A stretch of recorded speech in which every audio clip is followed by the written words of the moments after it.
Hello, hello, Dr. Brad Spradlin here at Divine Design Natural Health. Do we have a crowd in this room? Yeah.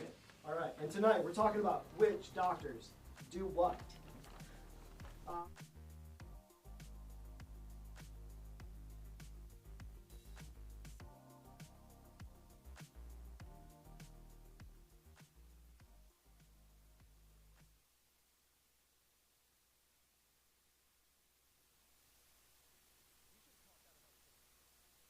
I'm just kidding. It was totally my fault. I can hear you now. Got it?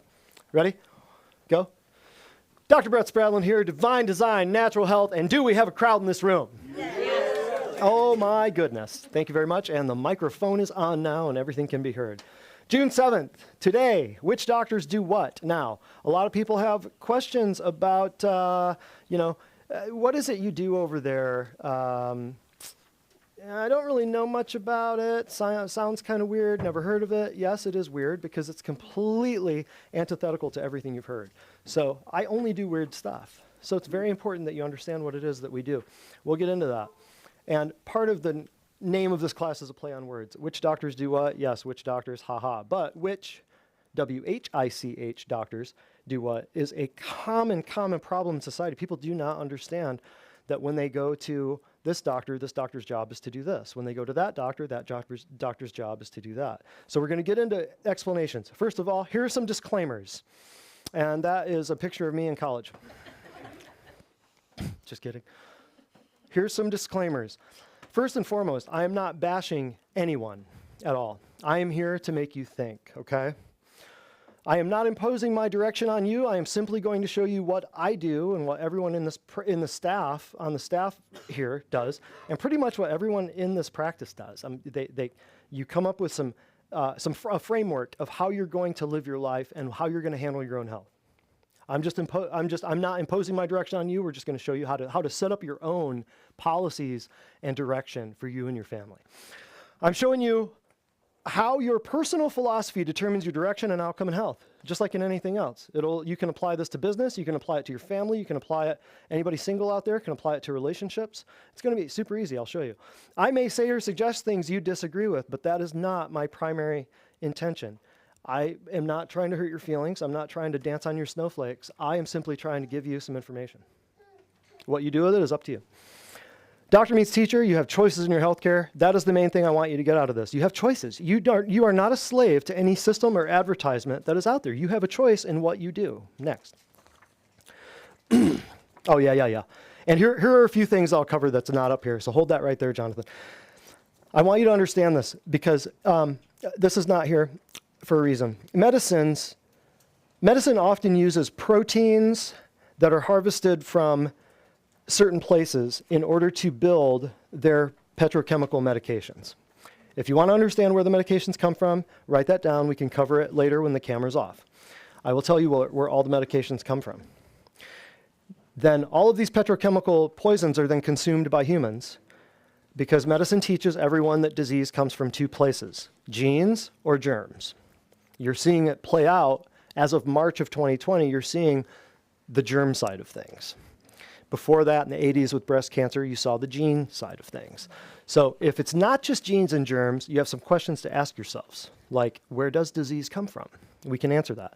A number two little point that I want to get to that I did not put up here is in natural health, what we do here, we use light, we use water, heat, electricity, plants, animals, my hands, just really 7 things that are all ancient and all made by God, made by the Creator himself. Yet to many, what we do here is kind of viewed, is still to this day as voodoo, and it will be viewed as voodoo in proportion to the amount of controlled advertising and manipulative televised media that those people consume.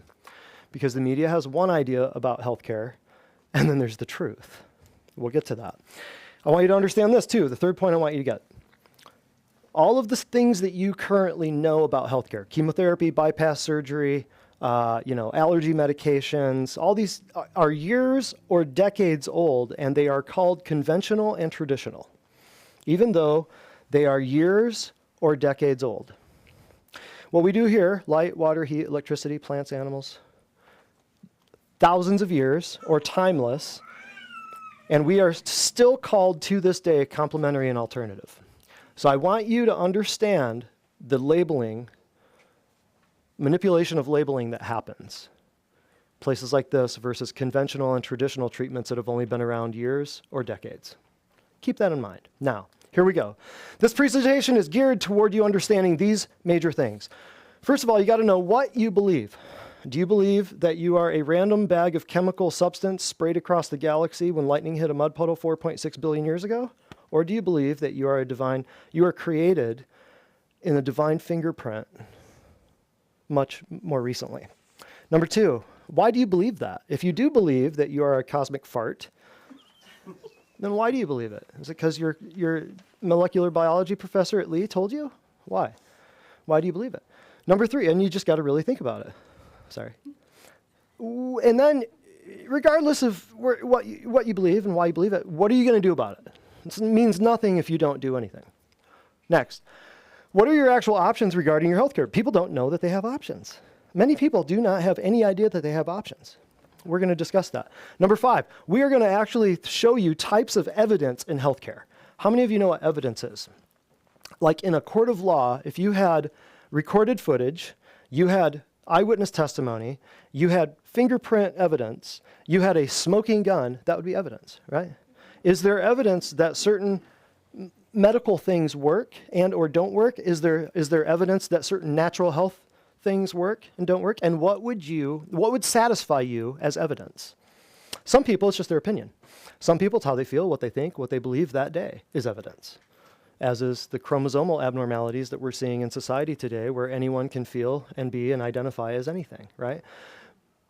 That's feelings. What about facts? What about truth? What about substantiated things that you would rely upon in a court of law to dictate what is yes and what is no? So types of evidence. Number six, I'm going to give you 5 secrets of healthcare that you've never heard anywhere else. You're going to walk out of here understanding a few things about healthcare that you've never been told. And number 7, what your future health could be like. And another thing that we're going to throw in just as a bonus thing for free right now is the difference, and later on we're going to talk about what is the actual definition of holistic, homeopathic, naturopathic. People get this all screwed up all the time, all day long. So, in addition, you're also going to learn what 95% of our culture fails to understand regarding healthcare and why they do not receive what they wish upon a routine visit to the doctor. If I had a nickel for every time somebody came in here and said, well, I went to the doctor and he just wanted to give me drugs. It's the law. It's the law. Don't be upset with the doctor. It's his license. He is not going to jeopardize 8 to 12 years of education, a $250,000 education, he's not going to jeopardize that on not following the letter of the law and giving you a drug because you want him to give you an herb or a supplement. He is not going to risk his license, his livelihood, or his kids' Ivy League education on you, just getting an herb like you want. That is not his job. His job is not to give you herbs. His job is to give you drugs. Understand that. Understand that. Just figure it out and get over it. This right here, we're going to explain to you why that is. Next. For example, you can come up with this. You can copy this. You can come up with, if you choose, you can come up with your own personal health philosophy. In other words, what do you believe? That first question that we asked, what do you believe? You should do this with everything you do. Every car you buy, every house you buy, every relationship you get into, every bank account you open, every business you start, you should do these questions. Like, what is it what do I believe about this business? What do I believe about the niche in society that is being filled by me creating this business? What do I believe? Then why do I believe it? And then now what am I going to do about it? If you do this with your life, it'll make so many things make sense. But my personal health philosophy, right here it is. You ready? Boom. Let's check this out. What I believe? Everything important to me is dependent upon my health. I cannot enjoy anything else in life if my health sucks. Can I get an amen? Amen. That applies to you and you and you and you. Everything. You are not going to enjoy life if your health sucks. Amen? Number 2, or I should say B. My body was created to heal. Take that one step further. This means what? We were not created for sickness.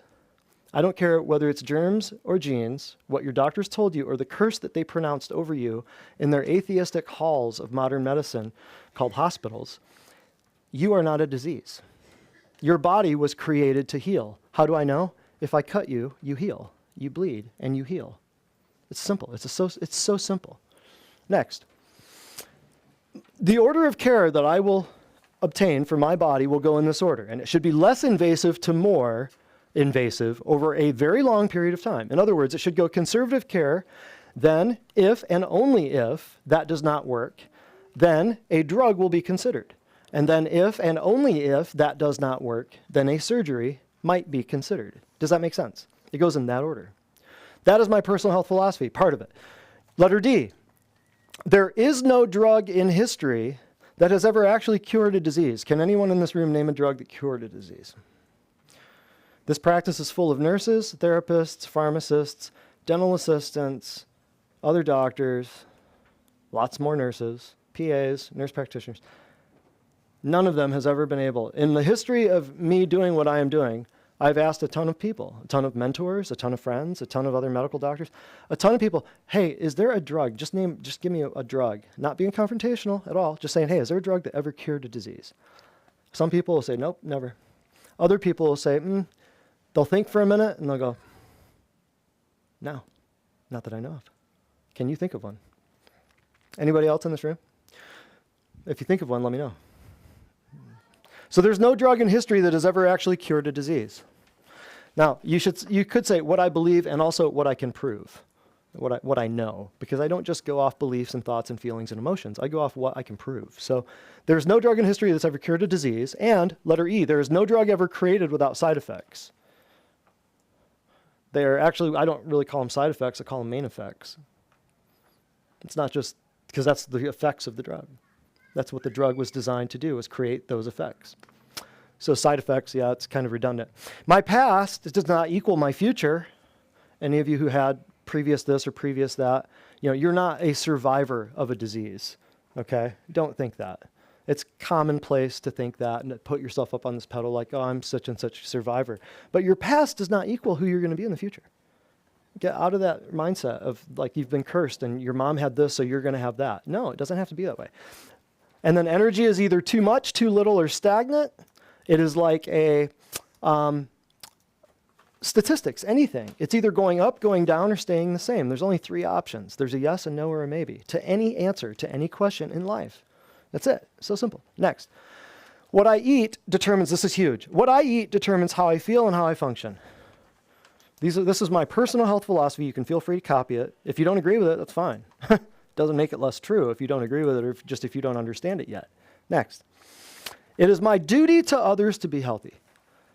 If you have a family or you have people that care about you, which every one of you in here has a mom and a dad, I guarantee, and every one of you has the potential, either kids or potential to have kids, think beyond just you. Because you are not just doing this for you. You are doing this, it is your duty to others to be healthy. If you have a job, if you have a business, if you have employees that depend upon you, or if you have nieces and nephews, if you have a babysitting gig and other kids depend upon you, it is your duty to be healthy for those people and for your family. Do not be like a lot of guys that I run into. Well, you got to die something. And they take care of their boat and their Harley and their Chevy and their lawnmower, their John Deere lawnmower, more than they take care of themselves. That's stupidity. That's complete and total stupidity. Next, here's the rest of it. Now, that was what I believe. Here's why I believe it. Why I believe it? Because I'm into divine creation, biblical creation versus atheistic evolution. I can prove it. Court of law. It's not just what I saw on a History Channel special. It is logical, sensible, real, mathematical, and scientific. If you believe that you are a lightning that hit a mud puddle 4.6 billion years ago, you've been tricked, you've been lied to, you've been deceived. I hate to tell you. And I spent half my life in that realm. Then the second half of my life, I crossed over to this realm. And I finally woke up and I got eyes to see and ears to hear. And I went, holy cow. Why didn't anybody teach me that in grade school? 4th grade when I was taught evolution in 4th grade. Right? You wondering why your kids are acting like monkeys? Because they were told they are. Next. 10 years of clinical observation and extensive training. Why else do I believe it? Multiple thousands of testimonials lining the walls of this office. You will see more testimonials in this office than you will ever see in any other doctor's office. And if you find another place that has more, I want to know. Just let me know. Next. Science and faith are inseparable. It is not you check your brain at the door and commit intellectual suicide by believing in Jesus and the God of the Bible. It is the fact that they are absolutely inseparable. Science comes from the Bible. Every major scientist and every major theologian, people who accomplished major things in the past, up until about the last 120 years, were all what? What book did they all believe in? Hello. Next. Steadfast logic. Oh, why were colleges and universities created? To train what? Pastors. Bibles. To train people to be pastors. That's why colleges and universities were created, by the way. Oh, how we've changed. Steadfast logic. Uh-oh. Somebody take a ball-peen hammer to that thing. Steadfast logic and supporting statistics regarding current state of U.S. healthcare. I can prove this stuff in a court of law. We have the worst healthcare, and we have the most expensive. Next. Education before medication. In other words, I am not bought. I am not paid by a pharmaceutical company to tell you these things. So what I'm going to do about it next, perfect. What I'm going to do about it, so it's the last of the 3 questions that you guys need to get. Copy some of these down. You can use these in your own personal health philosophy, help you think about this thing, help you think about what you're trying to do with your health. What am I trying to accomplish? Am I just believing what I'm seeing on TV? Am I just doing what my mom did? Or am I going to forge my own thing and do my own health care? Really? Next, what I'm going to do about it. I'm going to trust my intuition and wisdom of the body over toxic pharmaceutical poisons. I am going to live my life according to divine protection rather than insurance premiums or mandates. I am going to be proactive with my health and fitness. I am going to let food be my medicine. I am going to unplug from and deprogram myself of the corrupt system and misleading marketing. Are you going to believe the TV or are you going to believe physiology? Okay? Spend money. I will spend money and time on my health rather than betting against myself with premiums. So here are some things that you need to consider, okay? So having a reference point or a philosophy, like what we just talked about, coming up with that philosophy, having a reference point to guide your decisions can save your life or the lives of your loved ones in time of crisis or challenge. This increases your probability of success and health. If you want to increase your survivability, having a plan would be a nice thing. Rather than just going willy-nilly and taking the advice of people you barely know, talking heads on TV and things like that. Would you agree with that? Yeah, having a plan would be a better idea for survival. Next, when you have contradictions in your philosophy, the only possible result is destruction. The amount of destruction that you experience is relative to the level of contradiction. Whether that's business, whether that's marital faithfulness, whether that is how much money you're going to save, whether that's you and your wife, where you're going to spend your money, where the kids are going to go to school, ideas that you have, the contradictions in your philosophy will only result in destruction, and that destruction will be relative to the level of the contradiction. That's a rule. That is a rule. You should write that down. Next. Most people have health insurance, but what they need more than health insurance is health assurance, which is what your philosophy is all about. It's assuring yourself that you understand what health and healthcare you want for you and your family. After you get your wife pregnant is not the time to discuss home birthing or hospital birthing. Would you agree that there would be a better time to discuss that? Hey, are we going to have the kid at home? Or are we going to have in the hospital with shots and this and that and yada, yada, yada, right? It would be a great idea to discover that before you get pregnant, would it not? Have a policy about it. Hey, what kind of schools do we want the kids to go to? You want to be homeschooled, public school, private school, synagogues? What do you want to do? Wouldn't it be nice to figure that out ahead of time before running into a brick wall and realizing it's not a brick wall, it's your spouse's head, right? Next.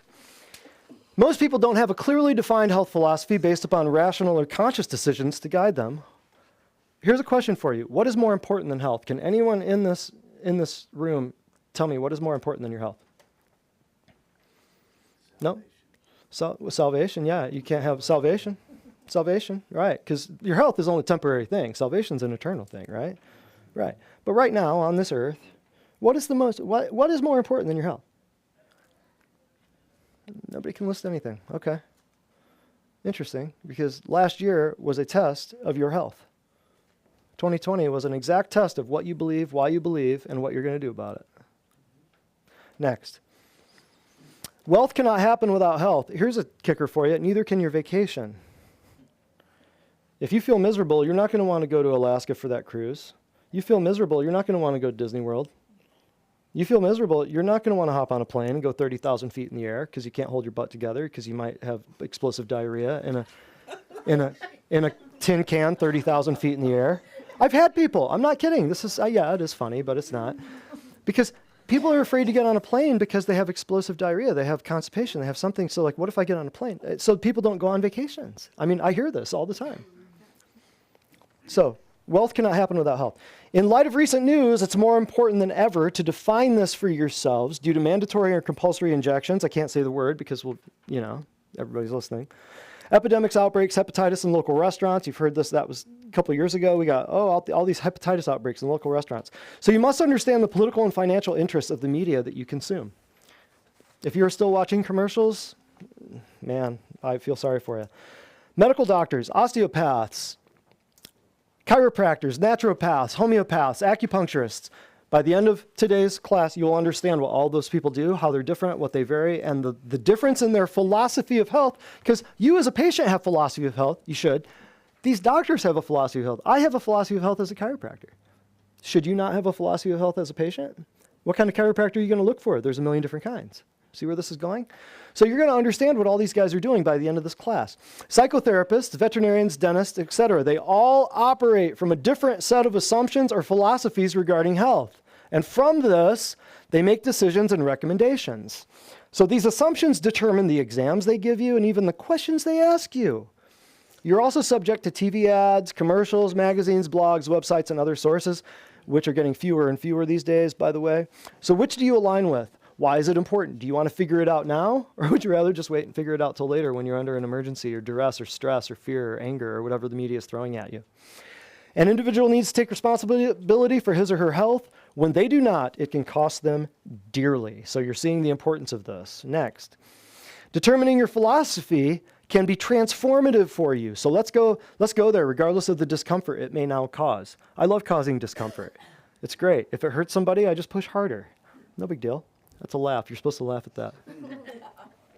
A deliberate future is not based upon your mother, father, teacher, preacher, or other pre-programmed premises. This is your life we're talking about, so determine your premise, not someone else's.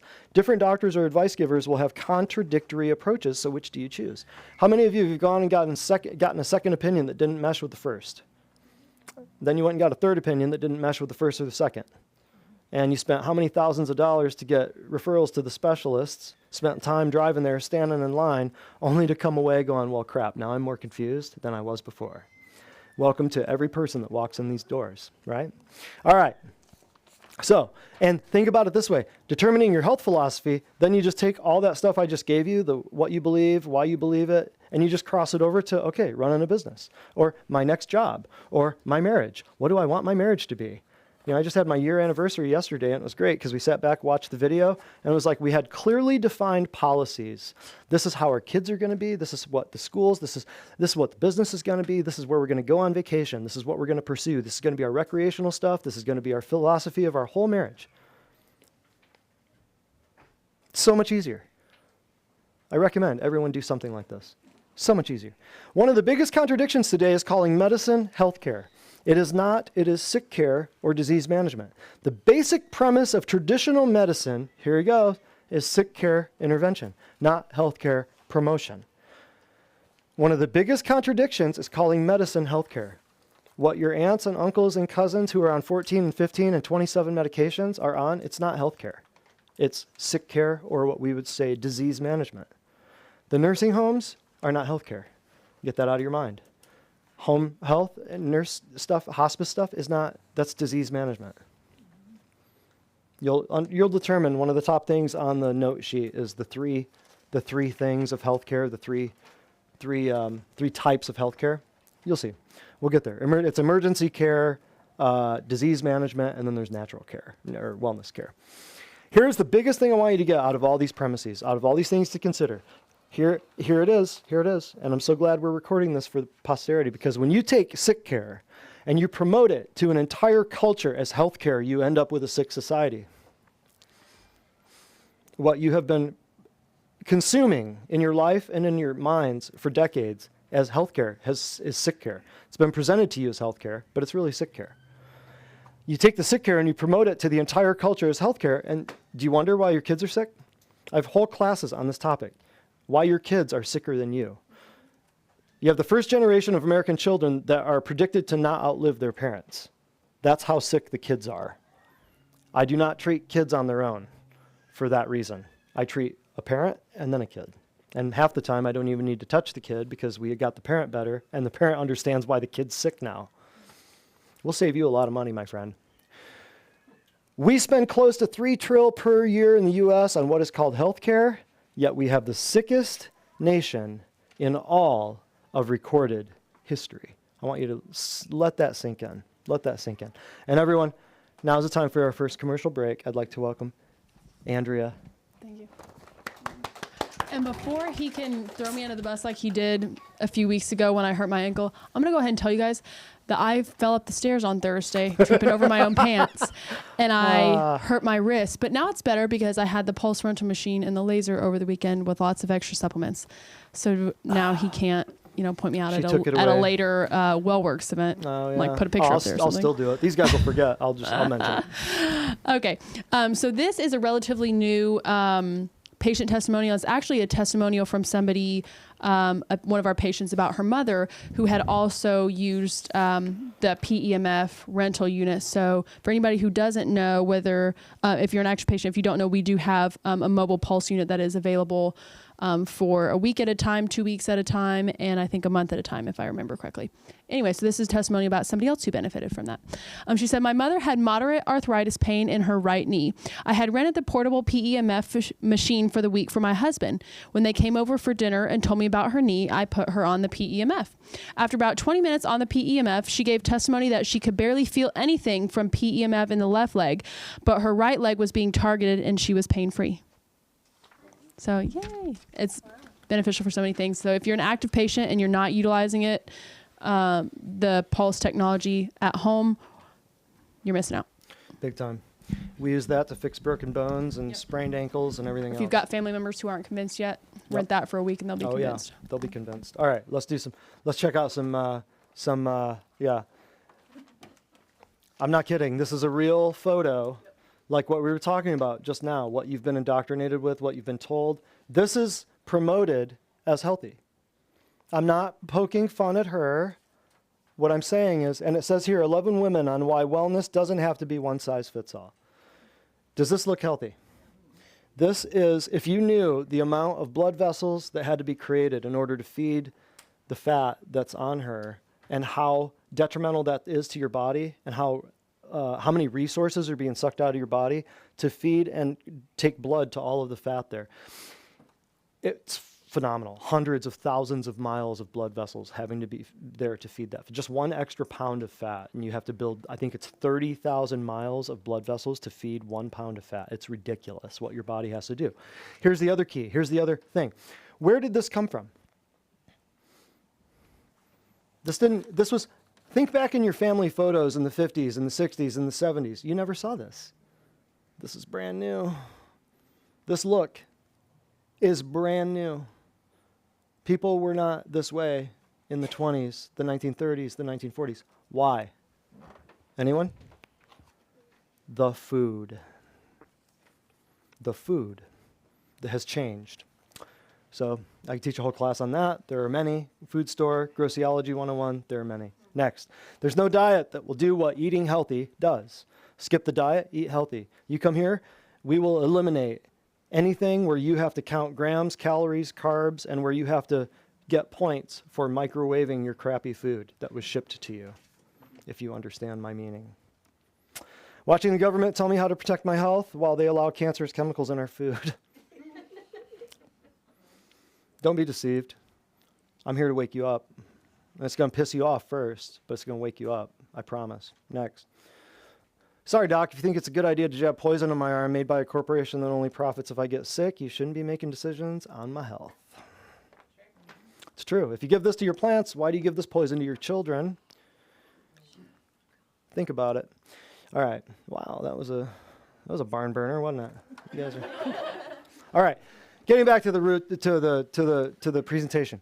What I show people when they come in here is a graph of money over time, money over time. Medicine, DDNH is divine design natural health. Medicine always goes up, goes up, goes up. You get a drug, they act like it's free at the very beginning. I'll point with my pen. Act like it's free at the very beginning, a free mammogram, a free blood pressure screen, whatever. Oh, and then your blood pressure's high. You have to go to your family doctor. Then you get a drug, you get a side effect, you get a symptom, you go to a specialist.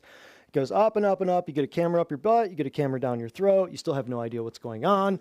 You've got premiums, deductibles, copays, coinsurance, prescription costs, the list goes on. And you got a buttload of drugs and you don't know what's up and you're on those drugs for 30 years. Sound familiar? Welcome to America. Right here, divine design natural health. Starts out at the very beginning, it ain't free because it can't be, it never was, it never will be. Right. Nothing is, right? But at the very beginning, the first day is the worst day. So at first, you don't know squat. You don't know how to eat. You don't know what to drink. You don't even know that the stuff you're rubbing on your body is killing you and causing your skin conditions. So you come in here and you don't know squat. But over time, it's going to decrease because I need to see you less. You need to take less supplements. You need to detox less. Your body gets smaller. Your body gets healthier. Your brain comes back on. Your hormones come back online. You're good to go. You come off your meds. You cancel your surgeries. You get your life back. Boom, right? You ride the wave here and you just maintain and you don't have to worry about a cancer diagnosis falling out of the sky, because it doesn't just happen by chance. It doesn't happen by accident. Everything has a cause and an effect, right? So this is what I show new patients when they walk in. This right here, though, is what I want to talk about right now. It's the good and the bad. This is what I call kind of the health tank, for lack of a better term. If you all have any nice ideas, let me know. But right here, this is the good side of things. This is the bad side of things. What this represents right here, this line, is the threshold of pain. In other words, your body will secrete chemicals like endorphins and enkephalins and all these things that will stop your body from actually even feeling pain. That's the genius invention of what God did. Half the time, you won't even know there's anything wrong until you're 60 to 80% compromised, which is what this line represents. So by the time people walk in here, by the time you feel the pain or by the time you feel the dysfunction or you wake up and you're dizzy, you're already compromised 60 or 80%. But then people do what? Take a drug to do what? Shut off the pain, stop the dizziness. If you're puking, you take a drug that shuts off the puking. If you're diarrhea, you take a drug that shuts off the diarrhea. If you're coughing, you take a drug that shuts off the cough. If you're sneezing, you take a drug that shuts off the sneeze. So what are you doing? You're keeping all that crap in your body building up. On top of that, your body's having to detox from a poisonous chemical that you just put in it to stop it from pushing out poisonous chemicals, right? So what are you doing? Making it better or making it worse? Much worse. So now it's going past, but you're drugged out of your mind. You can't feel it because you took a painkiller, acetaminophen, Tylenol, killing your liver and your kidneys. And over time, people walk in here when they're right here. In other words, they're just getting, the next place they're going to stop is the funeral home by the time they walk in here because they've been so indoctrinated by everything I just told you to ignore their body's signals that things are going wrong, right? So what I want to tell you right here is everyone is on this continuum and moving toward one end or the other. You are never sitting still. Don't be deceived. If you're sitting still, time is happening against you and gravity is happening against you, which means what? If you're sitting still, you're actually going backwards. So guys who want to sit on your John Deere and your Chevy and your boat and your Harley and not fix anything, you still got that knee problem from high school football? Guess what? It's getting worse every year. You need to take care of yourselves. So the thing I want to say here is research says that 25% of your longevity is reliant upon your genetic code. So what does that mean? That means 75% is determined by how you live. If only 25%, basically around 25% of what you are is genetics, then the other 75% is decided by by how you live your life, by what you eat and what you hang out around. It's a sector of science called epigenetics. Epigenetics tells us now that you are not just hardwired DNA, you are the product of what you put in your body and on your body. Interesting, huh? Well, the old saying that you are what you eat. I have heard that. Yes, sir. There's a lot of truth in that. There's a ton of truth in that. Because when people eat, what you eat is actually getting assimilated into your bones, your muscles, your nerves, your brain. You want to know why you're tired all the time? You want to know why you can't think? You want to know why your skin's falling apart? You want to know why your bones are brittle? You are what you eat. Yeah. but you are suffering the symptoms of nutritional starvation, and you are seeking out drug intervention for chemical therapy to fix the effects of malnutrition. That's American healthcare. That's what's happening. Whether you're young, whether you're teenagers, or whether you're old, malnutrition is what is taking every one of you down. And you're just not, the doctors aren't telling you. They don't know. They don't teach you. They're not telling you stuff like, they're not teaching classes like this. You want to fix your dermatology problem? You want to fix your anxiety, depression problem? We know how to fix it. It's been around for centuries. You're just not being told. And every person who comes in here thinks that they eat healthy, right? Hold questions for a little bit. Everyone who comes in here says they eat healthy. I've never had anyone come in here and tell me, oh yeah, I eat like total crap. They all think they eat healthy. So the biggest thing I wanted you to get out of that was the illness and wellness continuum, right? And then the next premise, this right here. Then the next premise, you can decide to be healthier in 5 years. Oh, everyone is on this continuum, moving toward one or the other. Next one, Jonathan. And the next premise is, you can decide to be healthier in 5 years than you are right now. How many of you think it's possible to be healthier 5 years from now than you are currently? How many of you believe that? Throw a hand up. Do you really, truly? Okay, great. You're in the right spot. There are two facts. There are, in fact, only two things, science and opinion. The former begets knowledge. The latter begets ignorance. That's Hippocrates, the father of medicine, 2000 BC, Greece. What he's saying here is that there's science and opinion. What you're being told is science right now may not actually be science. It may be closer to opinion, right? There are three general distinctions within healthcare. This is what we covered just a second ago. If you want to know the difference between these, write this down. There's emergency care. There's car accidents, heart attacks, strokes, gunshot wounds, things like that. These advancements are astounding, but this is a very small portion of what is actually labeled healthcare, okay? If you want to stick around when the cameras are off, we'll discuss where all these advances came from. You might be shocked where they all originated. Number two here is disease care. What some people call allopathic medicine, which we'll define later on. What does that word mean? It means medical doctors, MDs, DOs. We'll get into that. So disease care is a pathological process going on in a body, managing cancer, heart disease, diabetes. So emergency care is very different than disease care. Understand this. You have to understand this. When people say, well, I have my health insurance, I have this, I have that, or, well, what are you saying? You shouldn't I need my health care. You need an accident policy. That's what you need. But unless you want someone to manage your cancer, your heart disease, your diabetes, your kids' allergies, asthma, and autism, unless you want that managed, you might need to change your definitions of some things because that's not healthcare. Next, wellness care or natural health. That's what we do. And we activate and deactivate certain genes based upon lifestyle and environment. Epigenetics. Your body can heal. The bone on bone in your knee that your doctor told you is surgery only. Your meniscus can regenerate. Did you know that?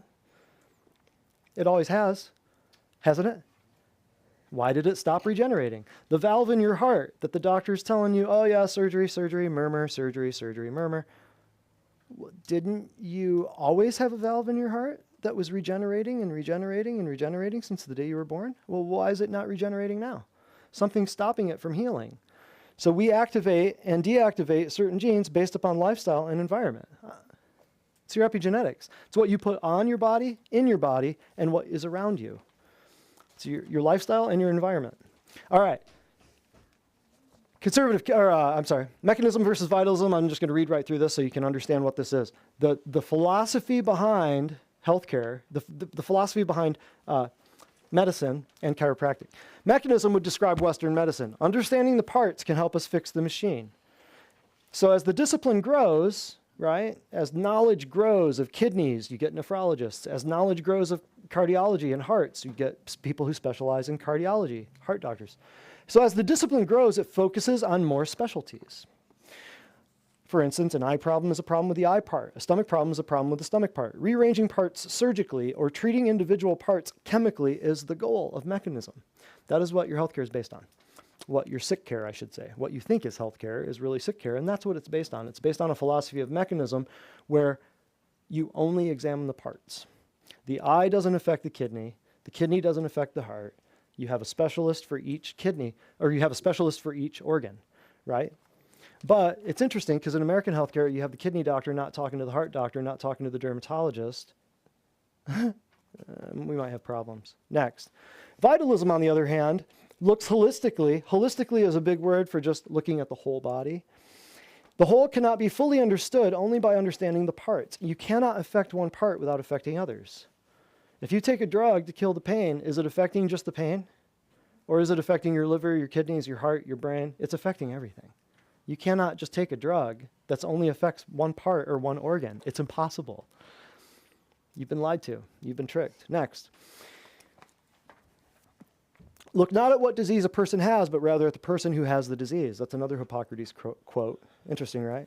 And then here's another couple of notes. I want you to just understand the difference between mechanism and vitalism. Mechanism. Well, check this out. Here it is. If you cut yourself, you heal. If you cut a dead person, nothing happens, right? So only life, only vitalism can heal you. The parts do not and cannot heal themselves. The body has to be alive in order for that cut to heal. The skin can't just heal itself on a dead body. It sounds too easy. But mechanism, on the other hand, says the whole is greater than the sum of the parts. Or I'm sorry, mechanism versus vitalism, parts versus whole. The whole is greater than the sum of the parts. There are some medical doctors, now in their defense, there are some medical doctors who treat more holistically, meaning treat the whole body, like they might actually ask you what you eat for dinner before they give you the drug. That's holistically. And there are also chiropractors who treat more mechanistically. There are many chiropractors out there who only focus on the spine and just the neck. Strangely enough, I know, it blows my mind too. Next, medical doctor.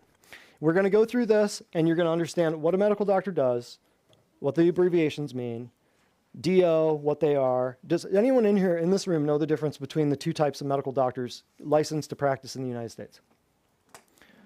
Very few. Raise your hand if you do. 2 people? 3 people? All right. Here goes. People don't know this. This is why we're doing this class. That's good. Medical doctor, allopathic. When you hear someone refer to an allopathic physician or an allopathic doctor, this is what we're talking about. Allopathic, allo means opposite, and pathic means disease. So their idea is to give you the opposite disease. Nobody got that? If you have a disease and you go to an allopathic physician, allopathic means what? Opposite what? Let that sink in. You got it? Okay, you watch it on the rerun. You'll get it. MD stands for medical doctor, so that's the most mainstream and the most well-known, right? Sick care focuses on diagnosis and treatment of disease pathology with drugs and surgery. So when you go to your doctor and he gives you a drug, don't hate him, he's doing his job. There are only 2 things that they can do by license and by law. Drugs is one of them. What's the other one? Surgery, correct. Now, if they schedule you for an ultrasound or a CT or an MRI or a blood lab, what is the eventual outcome eventually going to be? You have drugs, you have surgery, you have procedure or imaging. If you get a procedure or imaging, what is that in many cases going to lead you back to? Either a drug or a surgery. You have to understand how this works. I went to the doctor, they couldn't find anything, they're going to run more tests. That test will eventually end in a drug or a surgery. Or they'll say, we couldn't find anything, no abnormalities detected, it's within normal limits, come back in 6 months. We'll check it again. What are they doing? They're waiting for that tumor to get bigger. They're waiting for that problem to get more pronounced. So that then they can do what, Charlie? Drug or surgery. It's that simple. It's really that simple. I'm not throwing anybody under the bus. I'm just telling you how the system works. Journal of the American Medical Association says over 100,000 people per year die of properly prescribed drugs. Of all types of practices, medicine carries the highest risk as reflected in malpractice insurance rates. There are 900,000, so nearly 1 million MDs in the US and 10 to 15 million worldwide. So I'm just giving you numbers like how many there are. You're going to be shocked when you see like chiropractors. You're going to be shocked. 4-year undergraduate degree, followed by 4 years of medical school, followed by specialty training and internships and residencies. And it's no joke. I mean, these guys have to know stuff. They take the MCAT tests. They're not stupid. They are not stupid people. These are bright, talented people who get into a system that sometimes they realize, okay, I got into this to help people, but now I'm working for an insurance company sometimes. And sometimes they get into it to help people, and then they realize this isn't quite what I signed up for. Other people got into it to make money, and just like chiropractors, there are chiropractors who do the same thing. So not to throw anybody under the bus, but number-wise, there are 141 medical schools in the United States. This is, understand, and you might want to write some of this down because you're going to compare some of this to the osteopaths and to the acupuncturists and to the chiropractors, and you're going to go, oh, that's why I've never heard of a chiropractor. That's why I've never heard of this type of doctor. Next. A doctor of osteopathy. Osteopathic means, pathic, just like we had with allopathic, means disease or suffering, right? The word osteo means bone. So an osteopathic, a doctor of osteopathy is bone disease. I'll tell you how it got that name here in a minute.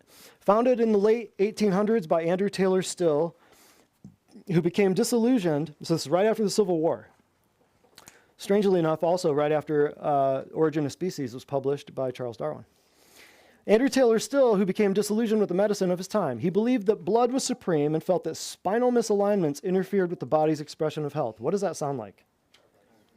Sounds like a chiropractor, doesn't it? You're about to see why here in just a second. He developed osteopathic manipulative medicine. I'm sorry, that should say manipulative. Osteopathic manipulative medicine to correct the misalignments. Does anyone in here know what I'm talking about? Osteopathic manipulative medicine?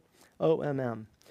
If you go to an osteopath, they're medical doctors, but you'll find out more about them here in a second. Osteopathic manipulative medicine is very close, it resembles chiropractic. You're about to see where they got that. Next. In the US, osteopathy quickly adopted the practice of medicine. They practice in all 50 states and prescribe drugs and surgery. Interesting, huh? Next. They are now indistinguishable from medical doctors and specialize in similar manners. So you can go to a cardiologist who's a DO or a surgeon who's a DO, but they're pretty much indistinguishable from their MD counterparts. I've worked in a hospital for 3 years. I did a lot of insurance referrals.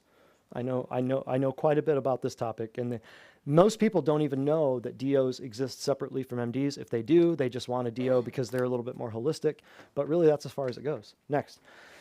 In Europe, they don't prescribe or perform surgery, but they do use OMM frequently. And there are 74,000 osteopaths in the US and 45,000 in the rest of the world. What are the numbers of osteopaths compared to medical doctors? Very, very, very small. There were 141 medical schools. There are 34 osteopathic schools in the United States. Just to give you numbers. Next. Oh, we got a commercial break here. You ready for some commercials? You guys like some commercial breaks? Everybody give Andrea a round of applause. Thanks. Appreciate it. Okay. So this is another recent testimony. We've had a lot here lately. This person says, my knee was swollen 3 times normal size. I came in for an adjustment and Dr. Brett added some nutritional supplements. My weekend was very rough, but by Sunday afternoon, the swelling was gone and I was able to walk again with no problem. So we've had lots of injuries around here for some reason lately, but also very quick healings. We have had a lot of injuries lately. What is going on with you people? Hurting yourselves. All right, next. Let's look at memes. Meme what you say what you mean. You know how we do things.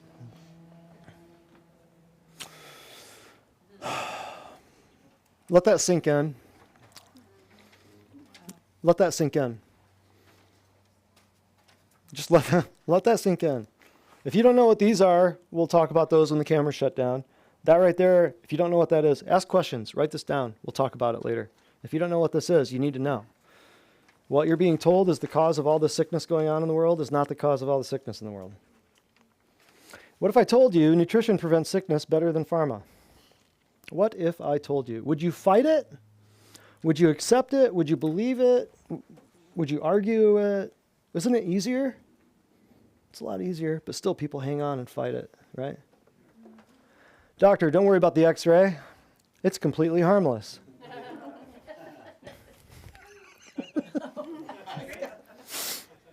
You can't make this up. I spent years studying nutrition in medical school, said no doctor ever. True, not taught in medical schools in the United States. Nutrition. The very thing that makes up your body, not taught to the doctors cutting your body. Interesting, huh? Now, on a lighter note, doctor of chiropractic means done by hand. Doesn't that sound better than disease? Anything disease, disease, disease? Now, in full disclosure, I am a chiropractor. I am a total chiropractor, dyed in the wool. Philosophy, art, and science of chiropractic align with my values. I looked at, okay, what do I want to do with my life? I looked at medical school, nursing school, physician's assistant school. I looked at everything as, nope, that doesn't align. I'd already worked in a hospital. I kind of knew the medical thing. I'd already gone to college. I already knew what I wanted to do with my life. Who will I be working for? Can I run my own thing? Can I do my own thing? Or am I going to be working for Blue Cross Blue Shield? Well, where did I go? Chiropractic. That aligned with my values. That aligned with what I wanted to do and how I wanted to help people. Even the name alone, done by hand. I was a pro musician before I started doing this stuff. So done by hand makes sense, right? I'll do it by hand instead of giving somebody another disease, allopathically, right? Next. In 1895, D.D. Palmer adjusted a deaf janitor named Harvey Lillard. His hearing returned. It's a neuromusculoskeletal profession. It's a neurological profession. It has nothing to do with neck pain, back pain, or headache. You've been lied to. You've been deceived. You've been tricked. It has nothing to do with neck pain, back pain, or headache. Very little. But in 1895, D.D. Palmer adjusted a deaf janitor. That's the history of it. Do you think it would stick around in the face of all that is against it without some kind of miraculous origin? Next. So chiropractic is based on two premises. The body is self-healing and self-regulating, such as digestion, breathing, heart rate, etc. And the nervous system is the master controller of the body. Those are the two major premises of chiropractic. Very simple.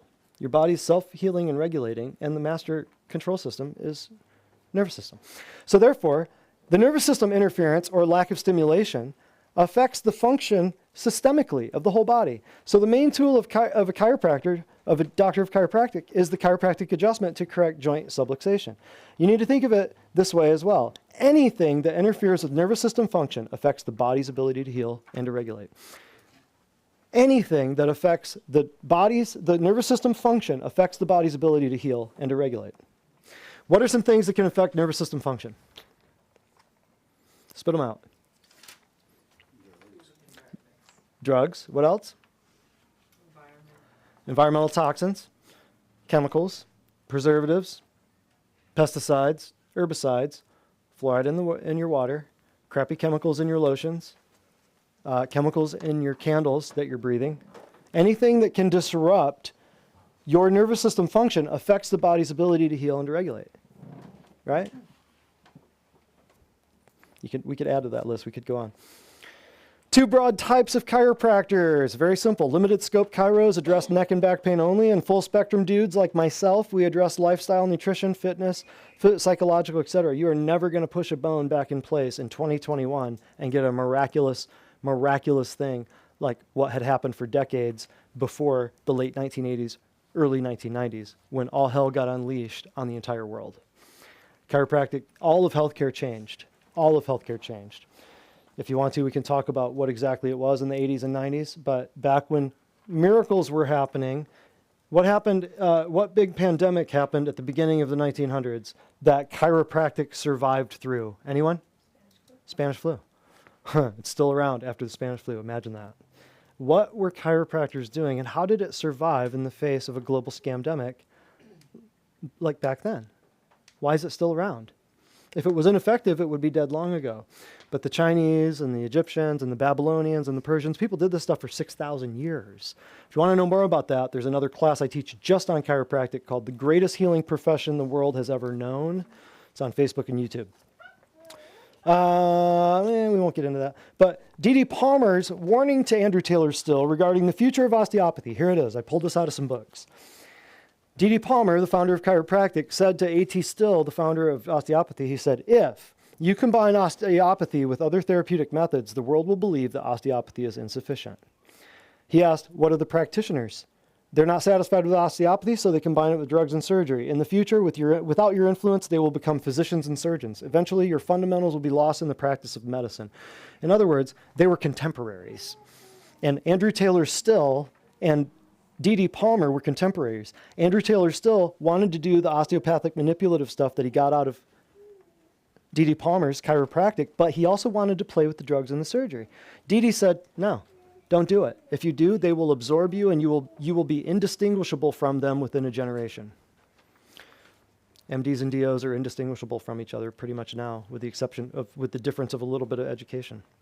So that's what happened. So that's where the chiropractic thing came. The OMM came directly from chiropractic. And then chiropractors are licensed in all 50 states, provinces of Canada, throughout the world. 4-year undergraduate degree, 4 years of chiropractic, graduate education, board exams, etc. All are required. Plus, you got to hang up your own shingle, do your own thing, because no hospital is going to hire you. Check that out. Okay. And then roughly 65,000 chiropractors in North America and over 100,000 throughout the world. We are grossly, grossly overshadowed by medical physicians in the world. And there are around 20 schools in the U.S., with growing numbers around the world. Here's a little quote. Check this out. My malpractice insurance premium for my first year in practice was $170. Yes, because insurance companies have run the numbers on the safety of chiropractic. 8 years now into practice, my annual premium is now about $1,800. That's how safe the insurance companies have determined that chiropractors are, because we're not giving drugs and we're not cutting nerves and arteries and veins and muscles and tendons. That's how safe we are. So we're going to move into homeopathy. What is homeopathy? People have a very, very, very massive understanding of, or I'll hear people say homopathic, homeo, or homeopathic, two totally different words. Totally different words. Homeopathic. Homeo means similar. Pathic means what? Huh? Pathic means what? Disease. So homeo, similar, pathic, disease. Allopathic was opposite disease. Osteopathic was bone disease. See, because Andrew Taylor Still thought most of the diseases happen because of the bones. So allopathic, opposite disease. Homeopathic, similar disease. Here's where the name comes in handy. Homeopathy is liquid remedies that would cause, in very, very, very small amounts, of a substance that would cause a similar disease in a healthy person. We use tons of homeopathic liquids here, homeopathic remedies. So people always ask me, are you holistic? Yes, I treat the whole body. Are you homeopathic? I use homeopathic remedies to treat patients, so yes. Are you naturopathic? Yes, we use naturopathic means, which we'll get into here in a minute, to treat patients. We're all of it. Not everybody, not every chiropractor is, but we are here. Developed in the late 1700s by German physician Samuel Hahnemann. Like cures like, or the law of similars, like what I just mentioned. Very small amount that would cause, in large amounts, that would cause a similar sickness in a healthy person. You're giving this to a diseased person in a very small amount. Next. Samuel Hahnemann believed that disease could be cured by substances that produce similar symptoms in a healthy person. So homeopathic remedies dilute the original substance to a degree that it is no longer present in the chemical form. He was intent on finding less toxic ways to treat people, since the use of bloodletting and mercury were popular in his day. There's a very interesting concoction of things that still contains mercury that's injected into plenty of people every day in the United States. We could talk about that when the camera's shut off. But he knew back then that mercury was bad, right? Next, homeopathy is practiced around the world.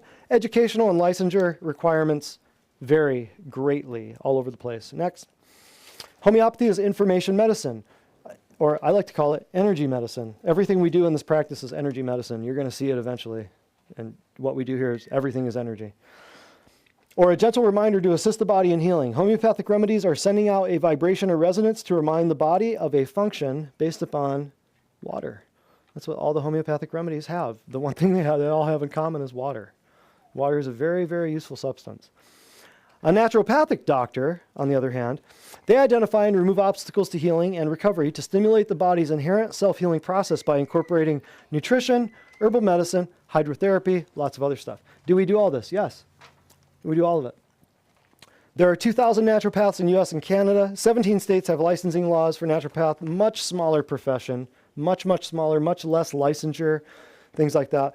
4-year ND school and board exams are required, although some people will say they're a naturopath. They got a certificate online. So it's very unregulated. You need to be very clear. But the graduate level graduate level healthcare licensures in the United States. DCs, DOs, MDs. So are we primary care? Yes. Are we portal of entry? Yes. Can we do your family stuff? Can I be your family physician? Yes. Can we do physicals? Yes. Can we take care of babies? Yes. Can we take care of infants? Yes. Can we take care of pregnant moms? Yes. We get rid of a lot of your other doctors. No problem. Acupuncturists, LAC stands for licensed acupuncturist. It's a form of Chinese medicine. Sometimes you'll see acupuncturists that have DOM after their name. That means Doctor of Oriental Medicine, big long programs. Or you'll see Oriental Medicine Doctor, OMD. I really don't know where some of these names come from and where the naming regularity comes from, but you'll see DOMs and OMDs quite a bit. Is a form of Chinese medicine that's been practiced for centuries and believes that illness occurs when something unbalances your qi or life energy. Energy flow is influenced by placement of very thin needles into specific points on your body. Education varies from state to state throughout the world. What I like to say about this is I have an acupuncturist in my office. It's a laser, and it stimulates the pathways of your body with light energy. In the beginning, God said, "Let there be light."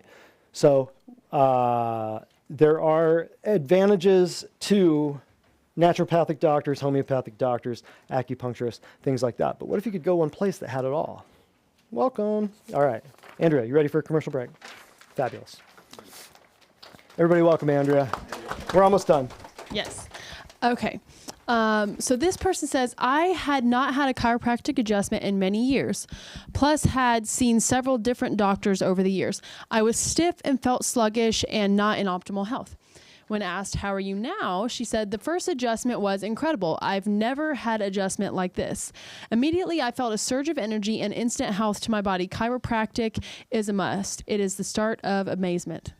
I can 100% agree with that. We've had a lot of people here recently who have either had their first adjustment ever or their first adjustment the way Dr. Spradlin does it, and it's game changer. Like, people walk out of their first adjustment and their face, there's like in total confusion. They can't even like they're high as function a kite. right.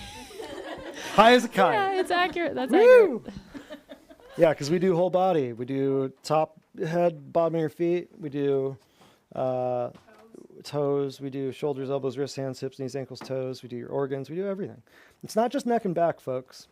It was only neck and back to you or to your chiropractors before because that's all their insurance would pay for. That's why I don't do insurance. I don't work for the insurance company. I work for you. And when you take that third-party middleman out of the equation, you'd be shocked at what will happen. Shocked. We got some memes? There's always a good meme. There you go. That's America. That's about it. Do not take away my Dr. Pepper. I will go over here and I will pay an immoral, corrupt organization to murder me slowly because I am addicted and ruled by my taste buds. That's America. Next. I'm going to start taking processed meats and soda out of people's carts at the store. I'm going to tell them they can't buy it because it lowers their immune system, makes them vulnerable to disease. When they say they can eat what they want, I'll say it's not about you. It's about others. Where have you heard that before? This is a Candace Owens post. This is a mind blower. Ready?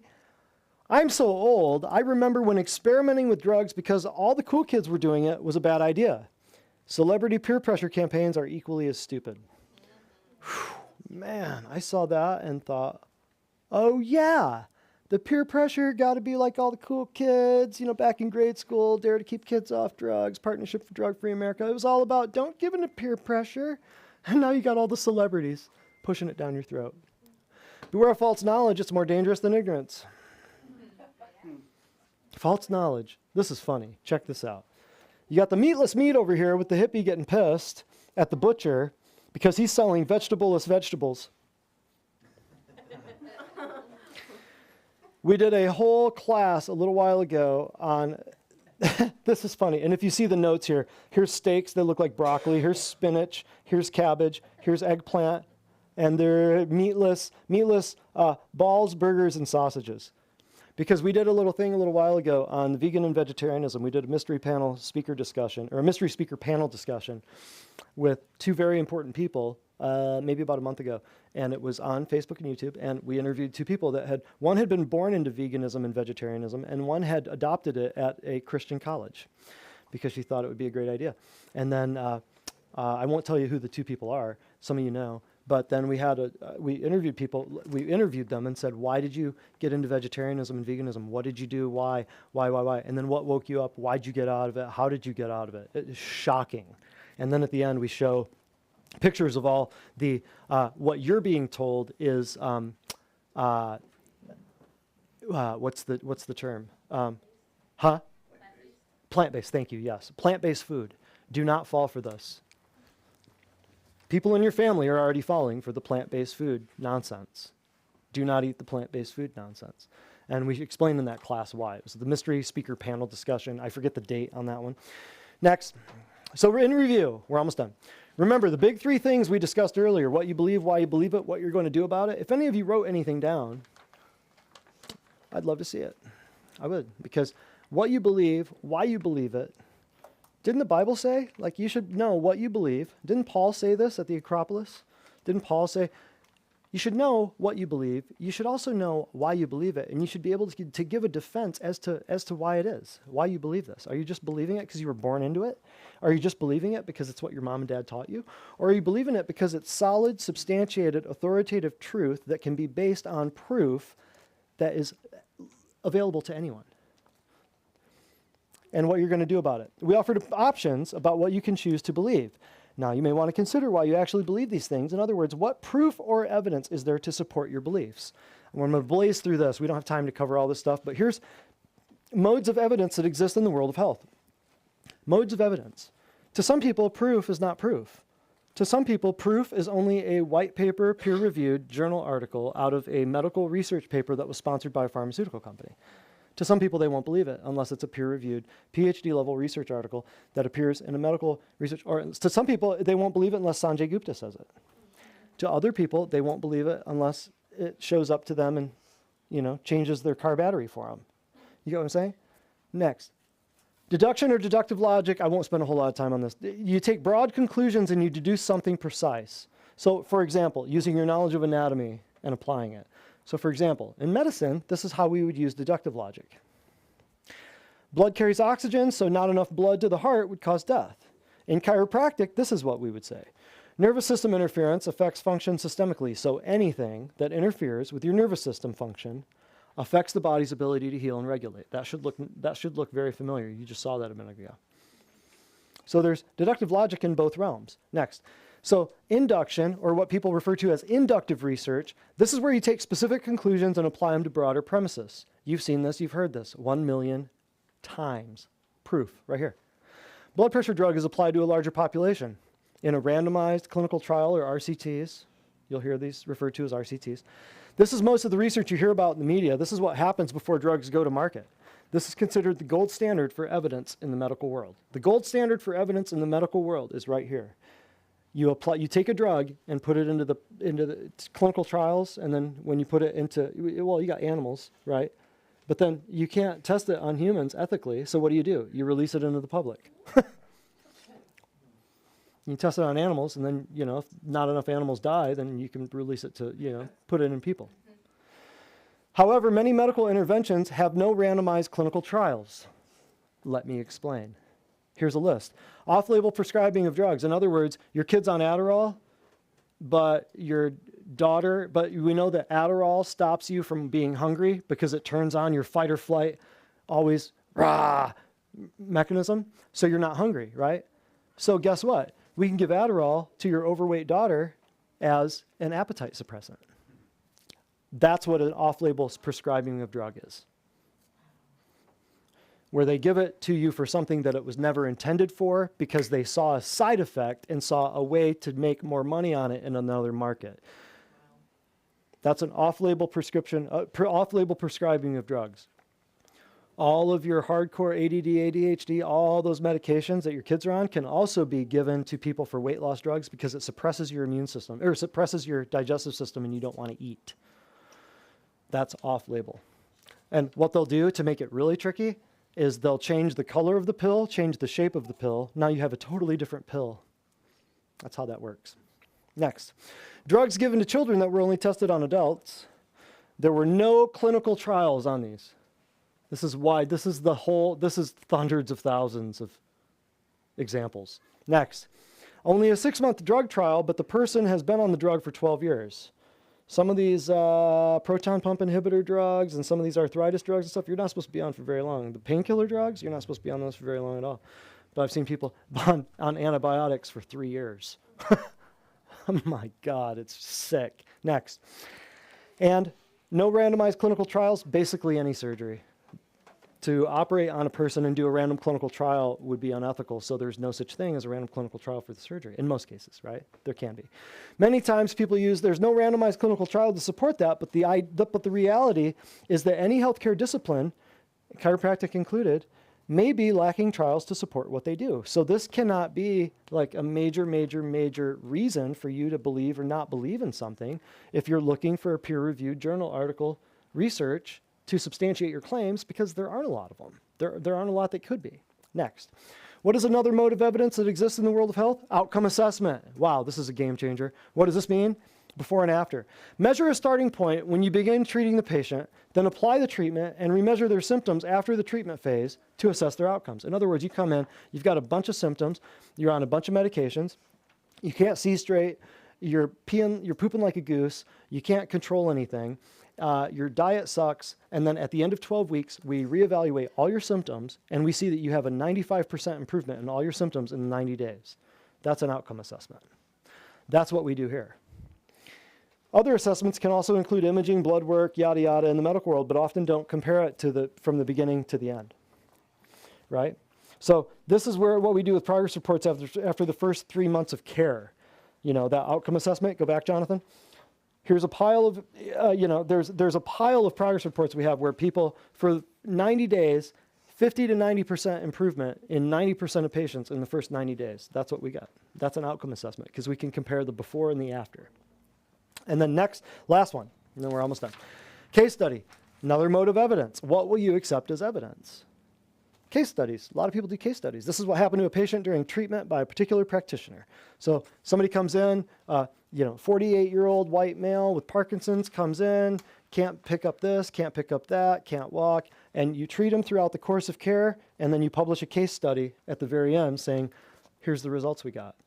We do this every day. It's called that wall of victory out there. It's called the written testimonials, the hundreds of video testimonials that we have on Facebook and Google. All disciplines publish case studies, all of them. So it really depends on what proof you will accept, right? And our referral folder system out front is full of case studies. Just look at them. We call them testimonials, but it's a real world, boots on the ground type of scenario with real people. And another thing you need to keep track of, when you're forming your health philosophy, you have to take into consideration risk. Does the risk outweigh the rewards? The risk to benefit ratio is what they call it. So anyone would want to start with the least risk and move kind of up the scale, like the scale I showed you, conservative care, then and only then. If that doesn't work, then maybe a drug. Then and only then, if that doesn't work, then maybe a surgery. But in American healthcare, which one always comes first? A drug or a surgery, right? And then by the time you're thinking, it's the exact opposite of the way it should be, is it not? It's the exact opposite. In American healthcare, it's, well, we're going to have to put a camera up your butt and figure out how we can cut this thing out, isn't it? It's not what caused it. It's not how do we get rid of it without the scalpel or the needle or the drug. That's not even the question that's asked. So you're never going to get the right response. Not the response you want, if you want all of your body parts, right? Last thing right here. 5 secrets to health. Here you go. Here's the nugget. Take home. You have learned knowing the difference between healthcare and sick care. Big difference.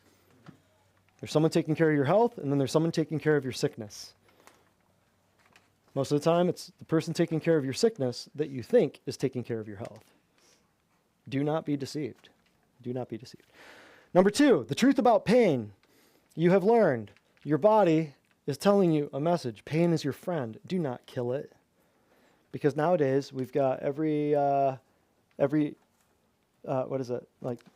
Suboxone is in every school and in the back of every car, No, not Suboxone. What is the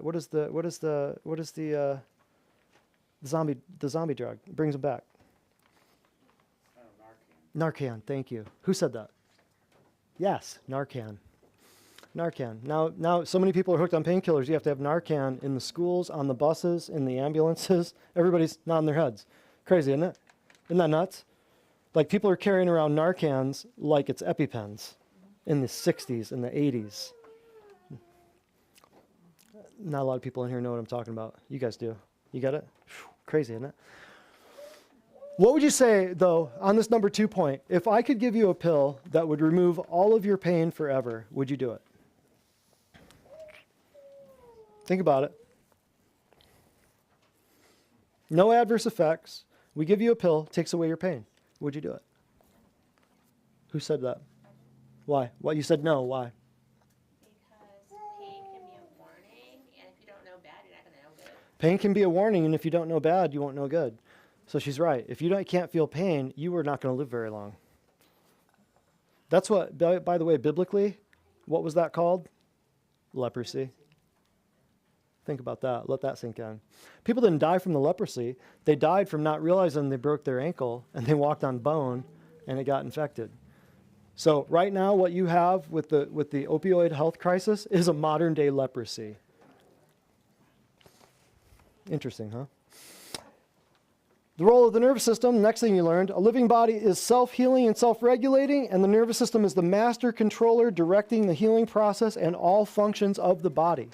If you take a drug that messes up your nervous system, guess what you just did? You shot yourself in both feet, and you're asking your body to run a marathon. It ain't going to happen. So while people are medicated, indoctrinated, vaccinated, glyphosated, cosmeticated, all the stuff that we in the last 10 classes we've talked about, why are people not understanding what's going on out there? It's because they're numb. Man, they're watching 8 hours of CNN. Then they're drinking fluoride. Then they're getting shots. Then they're taking medications. They ain't going to think like you. Get over it. Your aunts and uncles and cousins and people who they're not thinking right, and you're wondering, why are they not getting this?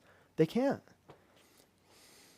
Their nervous system, the master controller, is being indoctrinated by a government indoctrination device called a television sitting in the middle of their living room, and they're paying a cable company to indoctrinate them. They're paying for their own euthanasia through health insurance premiums, and then they're paying for their own indoctrination from a cable television provider. And you think you're going to have a talk with them? It's not happening. I'm sorry. Next. Number 4, the role of stress, structural, chemical, and emotional. We didn't talk about this. I skipped over it, but there's only 3 stresses in the body. 3 stresses. Structural stress, you break an arm. You do a triple gainer down the stairs like Andrea did the other day, and you mess up your wrist. See, you knew I'd get it in there. It was almost ending. We had to. Structural stress. Chemical stress. What's the chemical stress? Too many toxins or not enough food, like what we talked about. Symptoms of malnutrition or symptoms of starvation are being treated with chemical poisons because of a nutritional deficiency. It's chemical stress. And then emotional stuff. Breakups, bankruptcies, you lose your job, stuff like that. We have ways of fixing and helping and mediating all of those. So the role of stress will mess you up if you don't understand how this works. And then last, taking responsibility for your own health leads to better health. Insurance companies and government agencies have no interest in your health. I want you to understand that. Why would they have an interest in your health when it actually costs them money and they don't know you personally? I heard somebody today, one of my patients said, oh yeah, so-and-so's, my uncle or so-and-so is so excited about next year he'll be on Medicare. It was the first time I'd ever heard that. I said, he's excited about it, huh? Oh yeah, everything's free. Well, think about that. Think about that. Why would you be excited? Never mind. What are you going to do now? Commercial. Well, we'll do commercial break. Ready? Yeah. Why would you want to? Charlie, are you excited for Medicare? Oh, absolutely. You are so full of it. All right. Commercial break. It's hard to get good help, isn't it? It sure is. All right. This is a relatively new one as well. This person says, since I started my period, I have always had, this female. This is obviously female. Okay. You do. It's 2021. Get with it. Yep. Since I started my period, I have always had heavy, painful periods with very hard cramps. Additionally, I had mood changes. After only 6 weeks following Dr. Brett's protocol, I woke up one morning and started my period. I had no idea it was coming and had no cramps, pain, or mood swings. Thanks, Dr. Brett. You are welcome. What was the tampon tampon company that put? Oh, yeah, they took all of the female distinguishment designs off of their box. Yeah, from So the that was box. more appealing to menstruating persons rather than Menstruating persons. Yeah, rather than females. It's a real deal. Real deal. That's really what's happening. And they think we're nuts for not buying it, for not digging into it. They think we're nuts. It's crazy. You're going to have to stand your ground. You're eventually going to have to piss some people off because it's just getting to that point. Eating well is a form of self-respect. Stop disrespecting yourself. People are great at tearing down their temple and acting like they don't know. It's wonderful. Next. What if I told you the human body can destroy cancer cells on its own, but we perpetuate the situation with bad diet, bad habits, and finally, the deadly but profitable chemotherapy. What does this word mean right here? What does that word mean? Does everyone know what that means? That word means chemical therapy. They shortened it into chemotherapy. That's what that means, chemical therapy. Therapy by toxic chemicals. That's what that means. You can't hide it. It's right there. So when people say, I'm going in for my chemo, they're saying, I'm going in for my chemicals. What's 2 ways that you can get cancer? Radiation and chemicals. You can't make this up. It's right there in plain sight. It's right there in plain sight. It's so simple. You can't argue with people. You just tell them the truth. Next. A dose of deviltry.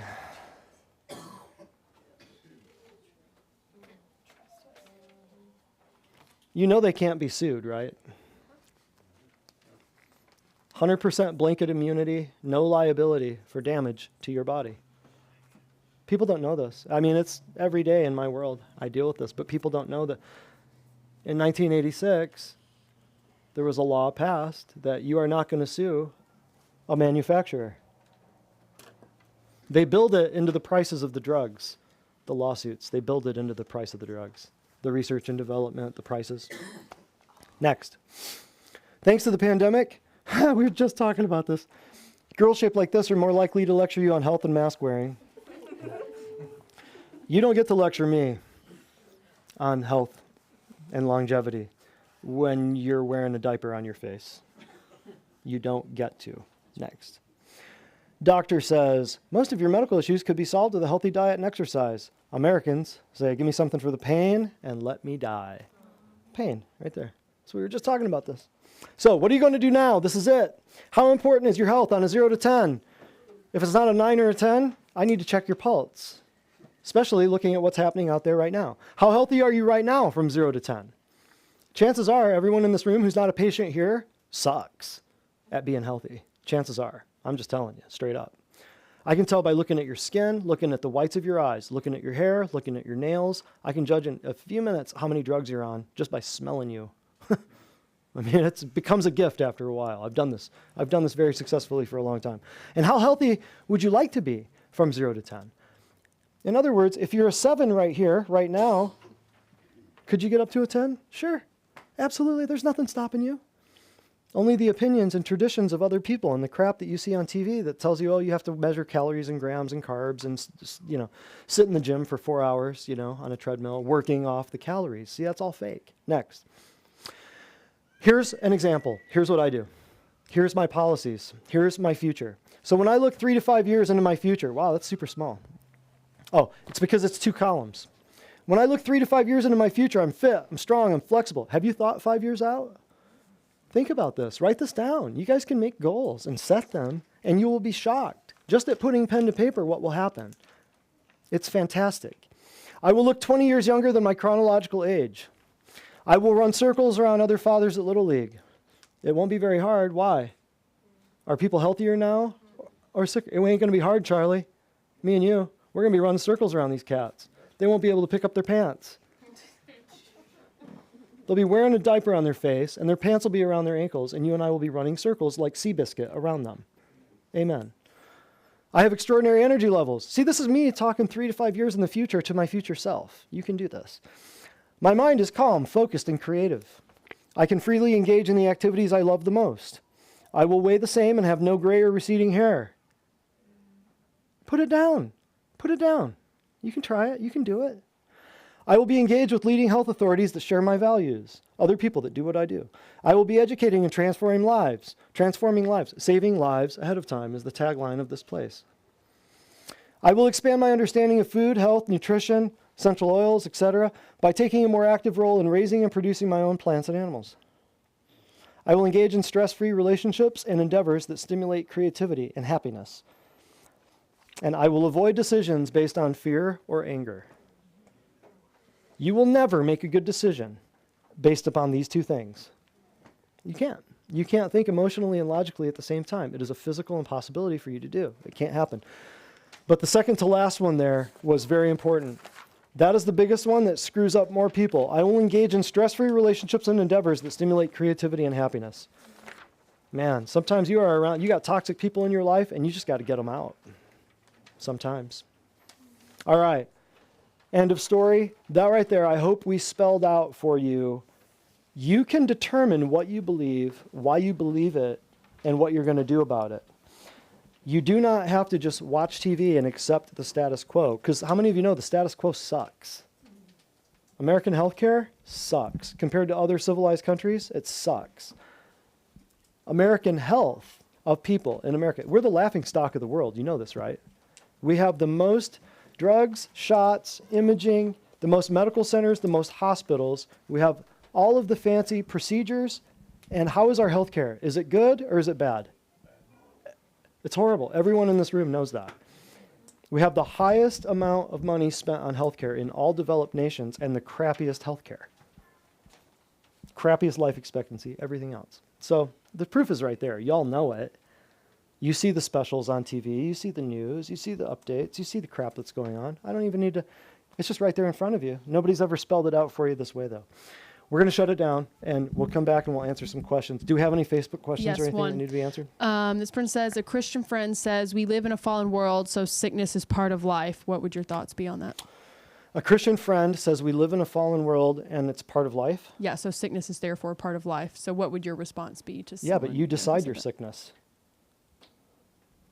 You know, do you just accept anything that comes your way, or you can decide how much sickness you have in your life? It's not just, it's a defeatist attitude to say, well, it's just part of the game, you know, it's just, oh, everybody gets cancer, everybody falls apart. No, BS, that's crap. Look at Moses, look at Abraham, look at Isaac, Jacob, look at all that. Those guys went to sleep. They didn't die in a nursing home, gurgling on themselves, crapping a diaper, forgetting their name. They went to sleep, man. Amen? They went to sleep. Boom, done. No, sickness is not just something you have to accept. And you can determine your amount of sickness by the things you put on and in your body and the things you surround yourself with. Yeah. Now, see, aging is not a, that's, you know, that will happen. But sickness is optional. Aging is certain, but sickness is optional. Write that down. That was good. I like that. What else we got? Is that another one? Nope, that was it. Great. Any other questions we need to answer? Anything pertinent to this? Oh, we got free stuff. Oh, thank you so much. I get free stuff. All right. So we'll shut it down. Nothing else? We'll shut it down and we'll talk real stuff that the AI can't listen to. Haha. Dr. Brett Spradlin, Divine Design, Natural Health. We'll see you next week. Thank you very much. All right.